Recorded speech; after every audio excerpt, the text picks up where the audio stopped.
Now, British women and children linked to the Islamic State have been quietly brought home from Syria.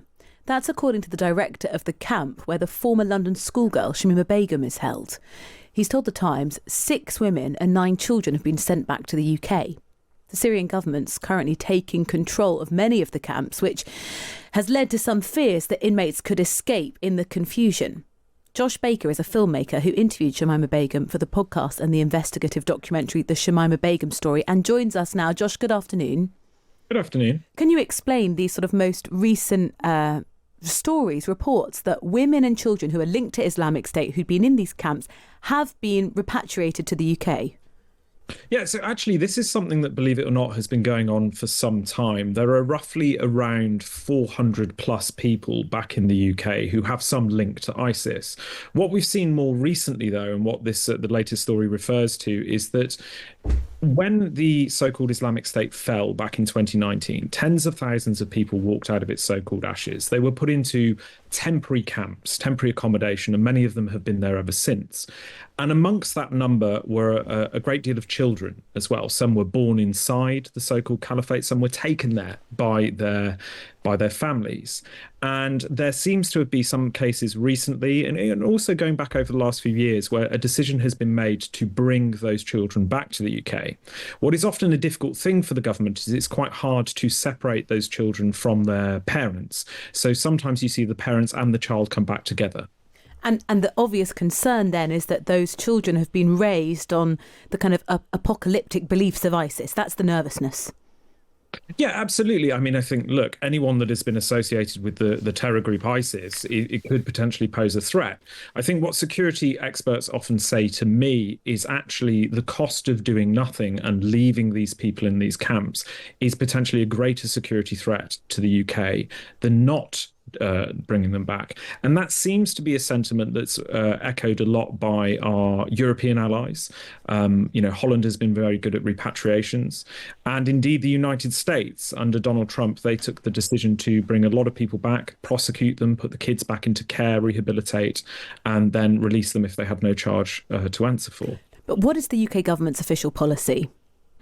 So the UK government is very strict on its decision that it does not want to bring back to the UK any former citizens, because bear in mind, we took away the citizenship of a lot of these people, or British citizens, because they deem them to be a threat. So people like Shamima Begum, for example, back in 2019, the Shamima Begum had her citizenship taken away because the British government decided she was a threat.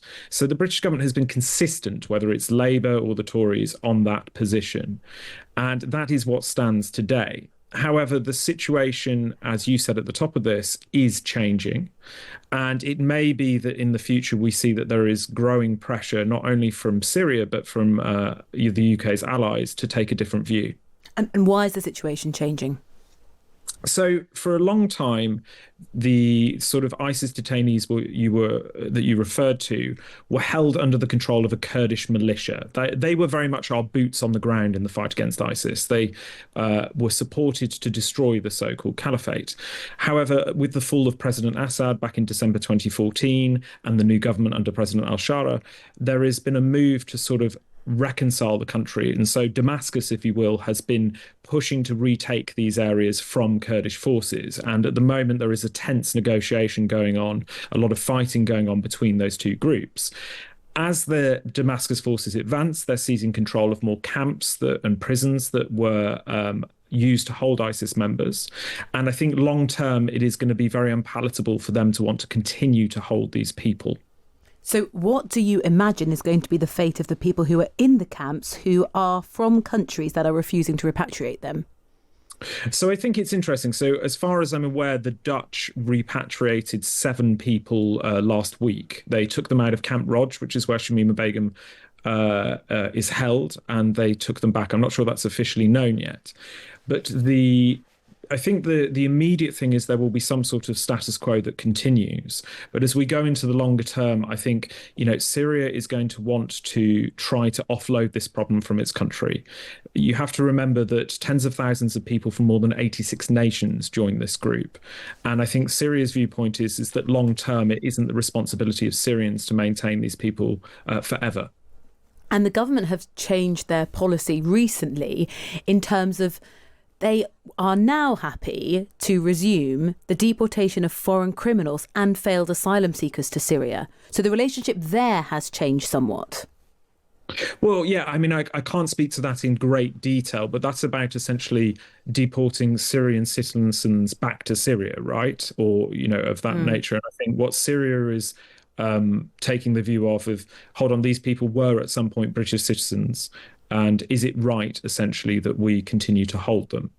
And the Kurdish forces for a long time have posed that question. And there is no doubt that these people pose a security threat, right? Nobody would disagree with that. But I think it comes down to ultimately whose responsibility are they? And that's the great question that nobody has been able to resolve universally. And the most famous case of this, of course, is Shamima Begum, who I know you've spoken to.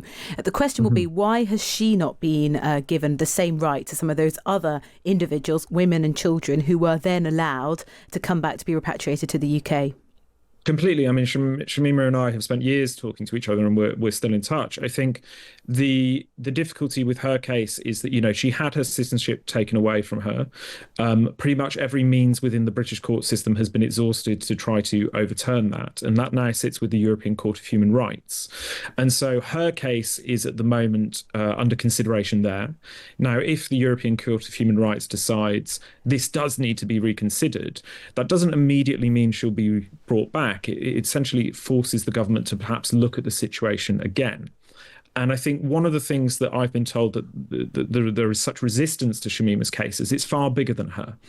If you go down the route of having to bring Shamima Begum back, for a lot of people, it means that you potentially have to bring back as many as 24 other families who had British citizenship at some point, because it sets a legal precedent.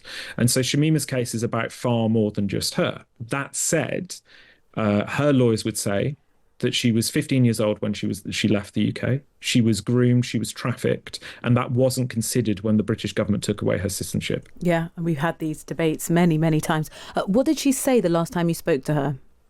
Well, look, I think Shamima Begum has been consistent to me that she wants to have her day in court. She is not looking to come back and essentially be set free, so to speak. She has been consistent over the last few years about recognising her part in things, and she just wants to be afforded due process and come back to the UK to have that due process.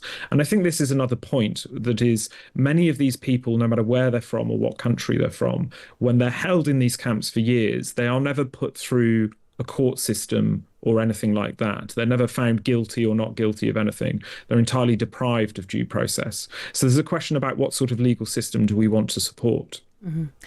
Final thing, Josh, for anyone who can't quite sort of imagine it, life inside one of the camps, and I'm not expressing sort of any empathy or anything here, but what's the reality like?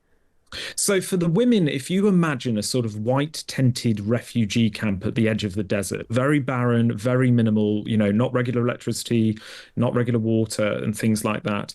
And you have a very minimal existence. There are the dominant ideology in the camp is that of ISIS, and women who tend to push away from that find themselves to be isolated. And so it is a very limited and isolating existence. Now, for the men are often held in prison facilities which have appalling conditions. I've been to a number of the prisons. They're shocking. And so the conditions and the sort of life for these people is incredibly limited, far below anything you would find in a UK jail. Josh, thank you for the context. It's been really helpful. Josh Baker, the filmmaker who interviewed Shamima Begum for the investigative documentary, The Shamima Begum Story.